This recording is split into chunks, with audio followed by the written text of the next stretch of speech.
My name is David Tarkalson. I'm a soil scientist for the Agricultural Research Service in Kimberly, Idaho, and I've been here for 15 years, specializing in various agronomic-related issues, including soil fertility issues. Prior to coming to this location, I served as a fertility specialist for the University of Nebraska, so I spent a lot of time in my career over the past 21 years focusing on agronomic issues, in particular nitrogen as well. So I'm here to talk about nitrogen. It is an important component to agriculture because of its need by the crop and because of its willingness to be a drama queen in a sense. It really is a nutrient that undergoes a lot of chemical changes,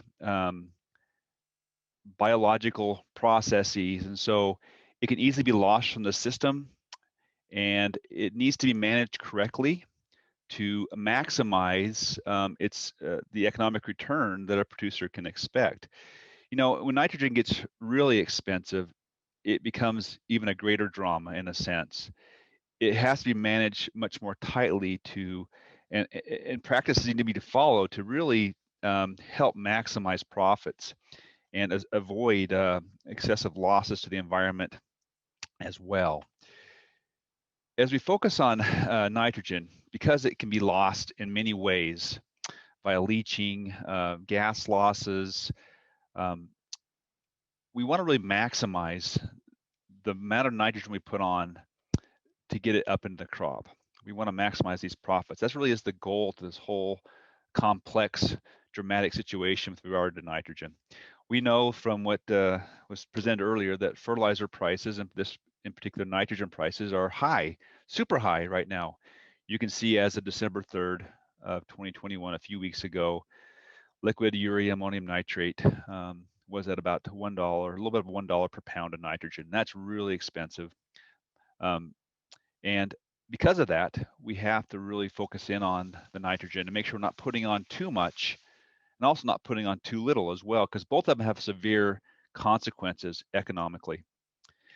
And so when we focus on nitrogen, it's not just about the price of nitrogen, it really is the balance between our crop price and value and the fertilizer price. Those two work in concert with each other. It's that ratio that really determines how much nitrogen we need to be applying on some of our high input forage crops, such as corn silage, which is a crop I'm going to spend a lot of time talking about tonight with some particular data. I think it's important to understand too, as I go through this data, I'm going to be presenting some concepts here, as well as some real life data. But the hope is that you can take away some things that will help you as you determine how to manage nitrogen in your given circumstance and operation as well. So if we take a situation where we're dealing with a crop such as corn silage, where it requires N inputs, it needs N inputs either from the soil or from fertilizer. When we have a set crop price, let's just set a crop price at a given level and change that ratio by changing the nitrogen price. If we have cheap nitrogen relative to crop price, we see this net return to nitrogen. So this is the point. This is how much money we're getting back relative to how much nitrogen we applied. And what we're trying to do is we're trying to be up here in the top part of this peak of this curve to get as much money back as we can from relative to nitrogen we applied. When nitrogen is cheap, over applying nitrogen really is not super critical. You can see the slope of this line as we on the cheap nitrogen as we kind of go out here. We're not losing a whole lot of nitrogen, losing a whole lot of profit by over applying nitrogen because it's so cheap, right? But when nitrogen is expensive, that's when we have much more narrow range. We have to manage nitrogen. Otherwise, we're really just flushing nitrogen down the toilet if we over apply above and beyond the economic optimum nitrogen supply. So nailing that down is so much more critical when nitrogen is expensive. And so we use this this concept that Alan talked about earlier, and that is this FourR stewardship. We were trying to manage nitrogen in a really responsible way where We're helping the environment, but we're also helping our economics as well. We're trying to maximize our profit and our value of our crop, right? And so we're applying nitrogen at the right rate. We want to get the right rate. We want to apply it in the right placement, the right timing, and use the right source of nitrogen. If all those work in concert with each other, we can do a better job of maximizing our profits and values. But I think one thing we got to look at as well, particularly when nitrogen really expensive relative to crop value, is we got to have the right crop. This is a time when selecting a right crop becomes critical, right? So if we can, you get, and this is known because when you're in alfalfa, you really don't need a whole lot of nitrogen, zero nitrogen actually. I looked at some of the recommendations across the arid West, and there's very few circumstances in which they would recommend even applying any nitrogen at all. And under those circumstances, it's always a very small amount. But when you get into some of our other irrigated crops, these recommendations are ranges from the University of Utah. I mean, excuse me, I was a faux pas right there. Utah State University, nitrogen rate ranges. And these are tied to yield goals because most of the recommendations across many areas with regard to some of our forages are tied to yield goals. And so they're yield-based approaches, right? And so they can vary quite a bit. And so I'm going to really focus in on here with some of my examples using corn silage, but these examples and these principles will apply to all different types of crops that are fertilized. And so if I look at this FourR Stewardship here, and I change it into a format where I've got them in triangles here, this rate of nitrogen really is tied to all of the three of the four of the R's, right? These all work in concert with each other, because when it comes right down to it, if we do the timing right, we have the right source, the right placement, that's going to drastically affect the rate, which is tied to the economics, especially in a high nitrogen price scenario. And so if we look at a yield response curve, this is basically the yield response curve. So as we apply nitrogen, or we have a nitrogen supply, we're going to have our yield go up in a responsive site. I know it was just mentioned in the previous presentation that there are actually some non-responsive sites, and we'll talk about that a little bit later, but we're talking about a responsive site in this situation. And a lot of the recommendations, university research-based recommendations, are from research that use average response curves for given crops under given circumstances. And you can see that there's an importance to try to get to this EONS here, and I want everybody to remember this. This stands for the economic optimum nitrogen supply. That's the range you want to be in, and the width of this bar here, this area, is because of the different fertilizer and crop prices. And so depending on what that ratio is going to depend on where you want to be on this curve with respect to the total nitrogen supply you're going to be putting on. We don't want to be undersupplying nitrogen. It has a huge economic effect. And as I just mentioned earlier, as we overapply fertilizer, when prices are high, it's also a significant economic impact. And so we want to make sure we account for all that free nitrogen that's already there in the soil, right? So we know that we have residual available nitrogen, both in the form of nitrate nitrogen, ammonium nitrogen, and that is very valuable, just as valuable as the fertilizer. And in this situation where we have high nitrogen prices, that value goes up as well. So we want to account for that. Doing a good job soil sampling is critical, okay? And as I said earlier, with expensive nitrogen, the idea that you want to you have a little bit less leeway in undersupplying as well as oversupplying nitrogen to maximize yield. So that the importance of getting a good residual nitrogen soil test is really critical in today's conditions. And so in the arid and semi-arid climates of the U.S., there are significant amounts of nitrate nitrogen, ammonium nitrogen, and we see that in our soil test values. I'm going to give some data based in Nebraska and Idaho here in just a second, but this is an important component from unused fertilizer and from mineralization from organic biomass is where this comes from. It's important that we sample every year based upon research guidelines. I noticed in the chat there was a link to Utah State University guidelines for soil sampling, which are important to follow. The University of Idaho also has good published material on that, but it's important that we get as close to planting as possible because it really captures some of that early spring, late fall mineralization that occurs, and it gives us a good understanding of what we have available going into the cropping year. So spring is definitely better than fall in most circumstances. Here's some data of available nitrogen. This is pre-fertilizer spring soil sample data. In Nebraska, they average about 82 pounds of nitrogen per acre. That's only nitrate nitrogen. And you can see that's over 57,000 soil samples. In Idaho, it's much more variable. We have an average of 196 pounds of nitrogen per acre and is in the top 3 feet of ammonium and nitrate. And this is over the last 4 years, approximately 5,900 soil samples. I want you to focus on that range though, 40 to 1,000 pounds of nitrogen per acre. Okay, it just goes to show you that we have a large range of available nitrogen in the profile across all the different management practices, crop rotations in Idaho. And I suspect this is probably very similar to all the arid areas across the Intermountain West. And so getting that nitrogen availability from a soil sample is critical in the spring. What about mineralization? You know, one thing we don't do in Idaho is we don't understand how much nitrogen is being mineralized early in the season or maybe after sampling that's contributing to supply to the crop. This is a thorn in our side, and it's something that results in a lot of non-responsive sites in our area. And I'm going to show some of that data here in a second. But mineralization is kind of like this iceberg example, right? Where 8% of an iceberg sits above the water, 19% sits below the water.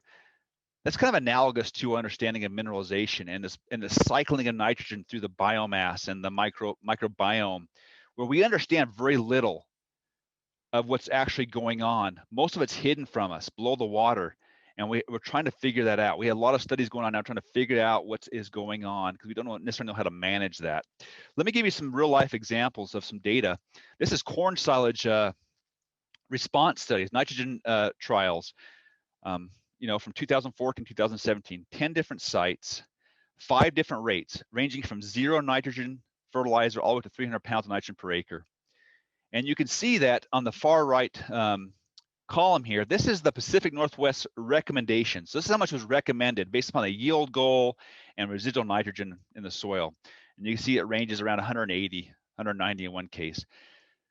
The column next to it is the lowest end supply in the soil. So this is what would be the 0 fertilizer rate. This is the residual amount available there. So every one of them would have recommended some nitrogen, although some of them are fairly close to what was recommended. But on average, that was about 71 pounds of nitrogen per acre was recommended across all sites. But we did not see a response to nitrogen. That means that the 0 N rate yielded exactly the same as the 300 pounds of nitrogen per acre rate. We saw no responses on any of the sites for corn silage.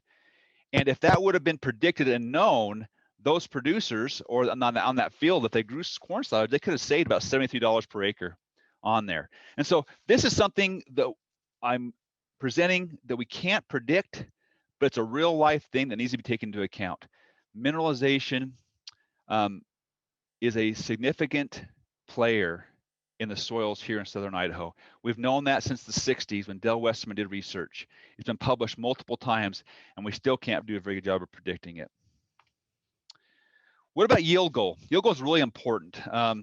Most of our, well, I should say that, but most of our recommendations are based upon yield. So as yields go up, our fertilizer supply, nitrogen supply recommendations go up as well.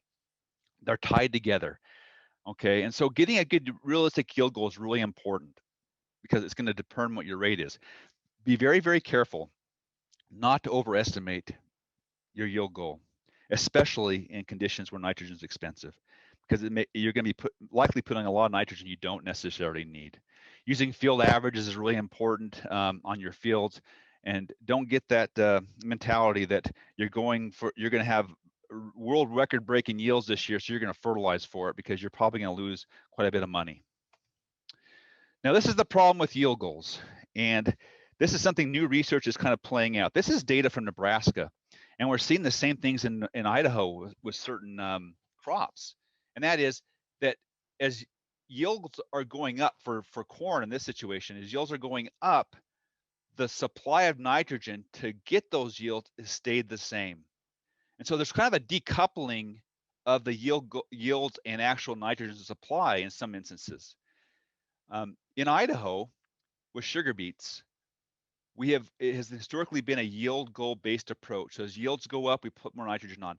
We are now in the process of changing that because the data indicates that we don't need to be putting on more nitrogen as yields go up. So we're changing our recommendations here for sugar beets, as an example, to more of a static range. That there's a decoupling of yield and nitrogen supply in that particular crop. We don't have the data for corn yet, but we do know that corn yields in Idaho are going up. These are Idaho's average corn yields, both grain as well as silage, increasing each year. In case of grain, it's 3 bushels per acre per year, and for silage, about almost a quarter ton per acre per year. And so we need a lot of the data in the Pacific Northwest for corn nitrogen recommendations is extremely old, and the data is extremely limiting. And so we got a lot of work to do in that area. Let's talk about another situation that can help you, particularly if you're growing corn or other crop that has a nitrogen uptake curve like this, where you can see that as time goes on, corn takes up nitrogen typically during the vegetative growth stage. And in the Corn Belt, and particularly in Nebraska, when you have the ability to fertilize and fertigate, a majority of nitrogen is put on during the peak or the start of this nitrogen uptake. And so you can save a lot of nitrogen potentially by applying nitrogen when the crop needs it. And in corn in particular, that's after V8 or V10 stage. It also gives you a little bit of period of time too to kind of see how your crop's going to look that year. You put all your nitrogen on pre-plant and you have a major problem with your corn crop, that can significantly affect your nitrogen use efficiency, thus your economic return. Well, just real quickly, I'm not going to spend a lot of time on this because I want to get some other principles that are more important. But ammonium volatilization is a really big thing. So getting that nitrogen in the profile, especially urea and UAN into the profile is really important. With irrigation application, you can use a urease inhibitor as well to help minimize volatilization losses. But that can be an important situation in some circumstances. Well, I want to go back into this idea of this my last concept here, and that is understanding how to particularly in corn and in crops where you have this response curve, and understanding how do you manage nitrogen application rate with different prices of nitrogen? Okay, this is really the point I'm trying to bring across here. You're trying to find out where in this economic nitrogen response range you want to be to maximize profit. And so yield curves can look different. You can have non-responsive curves, they all look different, but the important thing is to kind of understand this concept rather than actually understand exactly what my field's going to have, what type of response curve. This may help you make some important decisions. We all know that crop price, fertilizer price are tied together. That's really important. This is related to the corn prices and the fertilizer prices. Getting those averaged and getting those values and understanding those relationships is really important to understand this concept. This is the corn price and nitrogen price ratios using UAN solutions from 2011 up until just a couple weeks ago. You can see right now we're at about 5. That ratio is at 5. Historically, we've functioned at an 8. That's been an average, but also in a given year has been a very consistent ratio there, right? So I'm going to use some data from a big data set in Nebraska. This is the average response curve, corn yield response curve for about 35 different site years across Nebraska. And so what you do is you plot this data, you fit a function to it.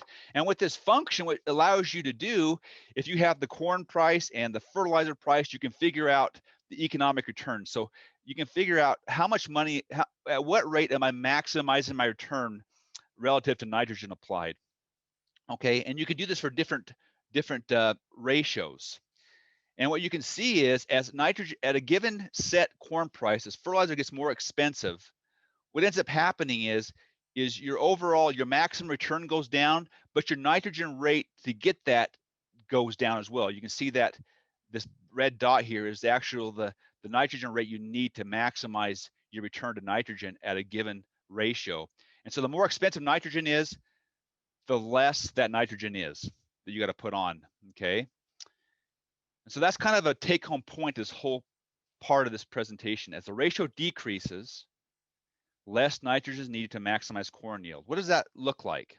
Well, let's look at this data set, this 32 site years, okay? So if we go from a situation where we have maybe a lower nitrogen price at 8 versus the current price at 5, we can see that we can reduce our nitrogen rate by about 25 pounds of nitrogen per acre. Penn State gave a recommendation in general that when you have expensive nitrogen relative to corn price, they recommended putting on about 15 to 20 pounds less nitrogen per acre. I can't tell you exactly what to do. All I can tell you is this principle applies. And so what you should do is you should be putting on less nitrogen than you did last year when nitrogen was cheaper for the same crop that you're growing. And with that, I want to just kind of list here real quickly the things we talked about. Again, these are things you need to think about when you're applying nitrogen, but they're all really important. And hopefully you have a good year and you're able to maximize your returns. Thank you very much.